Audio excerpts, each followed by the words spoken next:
आणि दरवर्षीप्रमाणे हजारो भाविक या यात्रेमध्ये सहभागी झालेले आहेत. मी त्यांचं मनापासून स्वागत करतो.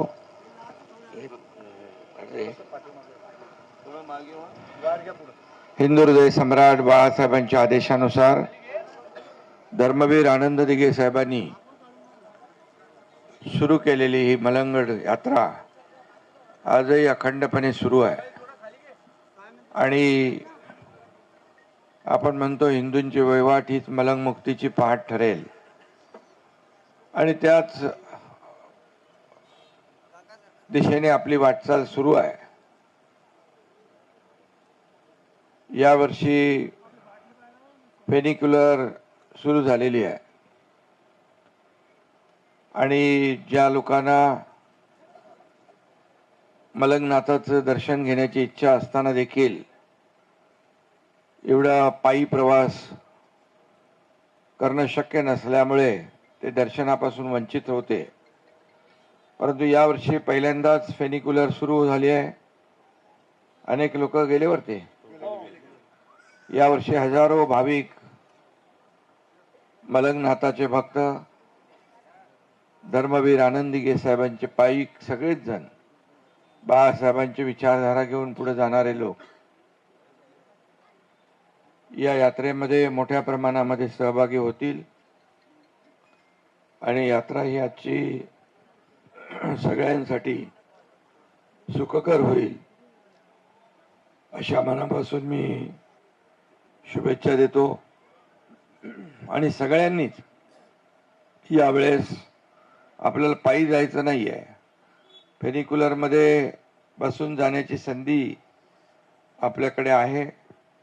आणि म्हणून सगळ्यांनीच मलंगनाथाचं दर्शन भक्तिभावाने घ्यावं असं आवाहन मी करतो. आणि मनापासून सगळ्यांना या ठिकाणी शुभेच्छा देतो. एक टप्पा आपण पूर्ण करून पुढे चाललो आहे.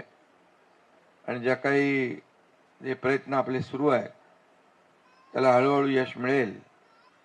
धर्मवीर आनंद दिघे साहेबांनी जो लढा पुकारलेला आहे त्याचा पाठपुरावा आपला सुरू आहे. आणि नक्कीच आपल्याला त्याच्यामध्ये यश मिळाल्याशिवाय राहणार नाही.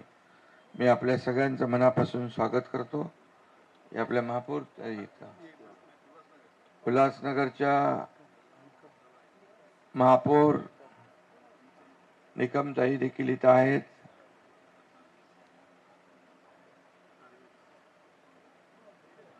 आणि कोण आहे? आणि थविल कुठे आहेत? आणि सगळेच जण कल्याण डोंबिवलीच्या महापौर देखील हर्षदा थविल आणि सर्व नगरसेवक सर्व पदाधिकारी यांचं मनापासून मी स्वागत करतो. मनापासून आपल्या सगळ्यांना मी शुभेच्छा देतो. आणि सगळ्यांनी यावर्षी मात्र नवनाथांचं दर्शन मनोभावे घ्यावं तशी व्यवस्था या वर्षापासून सुरू झालेली आहे. मी आपल्या सगळ्यांचं मनापासून खूप खूप यात्रेनिमित्त शुभेच्छाही देतो, स्वागत करतो. धन्यवाद. जय हिंद, जय महाराष्ट्र.